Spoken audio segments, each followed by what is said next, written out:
So today I'm going to be talking about a stock that has been a silent performer that a lot of people, unless you are a hardcore rule breakers follower, may not be aware of. Love it. New Oriental Education. New Oriental Education. Yep, a stock that we recommended years ago. As you're mentioning, it's quiet. I have to admit, right now, I don't know exactly where the share price is. I think it's been a quiet winner. Maybe that's part of the story. But Emily, what's the title of your story? The title of my story is The Super Short, a story of hope, loss, and redemption in China. Awesome. The Super Short. So it's like The Big Short. Is this a play on words? I think of Michael Lewis's book. It is kind of like The Big Short, but hopefully, it doesn't cause a recession and we all come out of it better. All right. Start. Sure. So the year is 2006, and we have a small Chinese education company come public on U.S. markets. And needless to say, the market's been doing well. The valuation looks a little lopsided in their favor, and investors are very fearful. Not just fearful because maybe this is a pricey stock for a company that just teaches Chinese people how to speak English, but this is a Chinese company, and it's a small Chinese company. Lots of questions about, is this even real, or can I believe the balance sheet or the numbers, these kinds of concerns. Exactly. So when they come public, there's a lot of interest, but also a lot of fear. And there's a lot of people out there saying, this is clearly a fraudulent company. If it's not just because the company is lying, inflating its numbers, it's because the Chinese government is lying and controlling the company with their kind of backhand. So it's a company that a lot of investors are extremely nervous about. And if you take the time to go back and read a lot of these articles written about New Oriental Which Education. I always love. And maybe you did that in preparation for that. I'm not expecting you did. That's above and beyond what we would ever expect on this podcast, because I'm most of the time just shooting from the hip and making up all my stories and facts. But, Emily, thank you for going back if you did, because I always think we don't do that enough in our society today. We tend to just, what's the next headline? But we learn so much by remembering what people were saying back in the day. Exactly. And if you go back and read these articles, which I definitely encourage anybody who's listening to do so, you'll see that things were not looking great for New Oriental. And there's a lot of investor fear, and despite the stock having a nice run up from 2006, it did manage to survive our pullback here in the U.S. There was still a lot of investor fear for years leading up to this. And what happened is in 2012, we got a short report. And it was really only a matter of time before a short report on this company came out, or really any small cap Chinese company. Now, when you say short report, do you mean what I would characterize often as a short attack?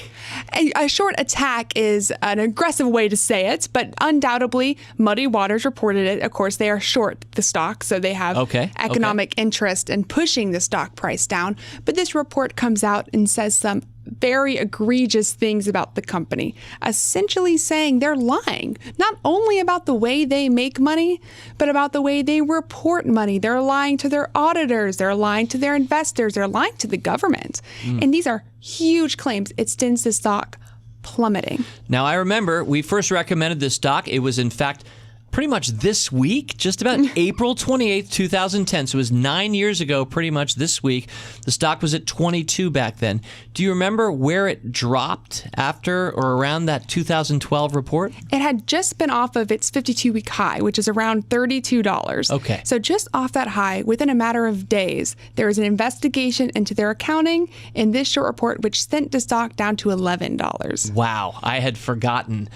Just that about probably hurt. I forgot the pain I was feeling at the time, because we were up 50%, and all of a sudden we were down 50% from 22 down to 11. Exactly. And needless to say, if you look at a graph of New Oriental Education stock price today, I dare you to even find that 50% drop. Because after that drop, the company went on to be a clear outperformer. Now it's at a price of about $95. I think its high was around $108. Okay. And so if you look at this price, it's just a 50% drop, which at the time felt like the end end of the world for this company. I mean, there are accounting errors, they're lying to the investors to turn around, report amazing results for years afterwards, really showing that this was just a blip in an otherwise kind of flawless radar.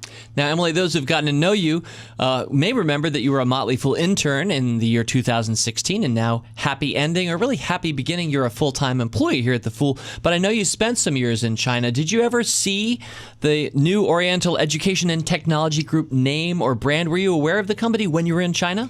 I was aware of it just from a perspective of seeing it around me. I don't think it ever really occurred to me when I was there that this was a public company in the U.S., which at the time it was, but it was everywhere. And so hindsight, looking back, you think, well, of course it's a legitimate business. I saw the people, I saw the stores, the customers, the teachers. I had friends who worked with the organization on kind of a freelance basis. But hindsight really is 2020. And it's interesting because while this is just one story about one stock, it can really be applied to how we're seeing Chinese companies today. Going back to reading those articles about New Oriental, I see the same things happening to many of the companies, Chinese companies that are going public recently. There's always questions about how much can you believe? Are they defrauding investors? Are they lying? Are they even a legitimate business in China? And so it's really funny to see how we see these same concerns rear their head over a decade later. Well, and what is the one-liner takeaway that you want us to remember from this story? I'd have to say that it's really that history repeats itself. And sometimes that's good, sometimes that's bad. But anytime you're thinking this is the end of the world, your stock is down 50%, remember, history shows it's not. New Oriental Education and Technology Group, the ticker symbol is EDU, which is a pretty good description of what the business does. And even though they were a Chinese company, they were the ones who got EDU on the New York Stock Exchange. And yes, they've been operating for quite a while and very successfully. And Emily, as you mentioned, very quietly. Most people don't know that stock or company even today, and yet it's gone from 22 to around 95 as we speak today. A wonderful long-term hold, which is what we do at Motley Fool Rule Breakers and Motley Fool Stock Advisor, and that's what the Motley Fool is teaching the world, is play for the only term that counts, the long term. Emily, thank you. Thanks for having me.